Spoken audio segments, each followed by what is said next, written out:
अस्सलाम वालेकुम वरहमतुल्लाहि वबरकातुहू।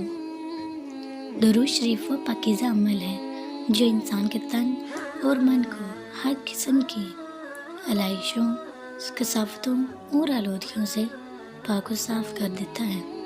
हज़रत अबू हुरैरा रज़ियल्लाहु अन्हु से मरवी है कि हुज़ूर नबी करीम सल्लल्लाहु अलैहि वसल्लम ने फरमाया, मुझ पर दरूद शरीफ पढ़ा करो, बिला शबा मुझ पर तुम्हारा दुरूद पढ़ना तुम्हारे लिए रूहानी और जिस्मानी पाकीज़गी का बाइस है। दुरूद शरीफ की सबसे बड़ी फजीलत और खसूसियत ये है कि कसरत से दुरूद शरीफ पढ़ने वाले को ख्वाब में हुज़ूर नबी करीम सल्लल्लाहु अलैहि वसल्लम की ज़ियारत नसीब होती है। सल्लल्लाहु अलैहि वसल्लम, आप सल्लल्लाहु अलैहि वसल्लम पर बेशुमार दरूद सलाम।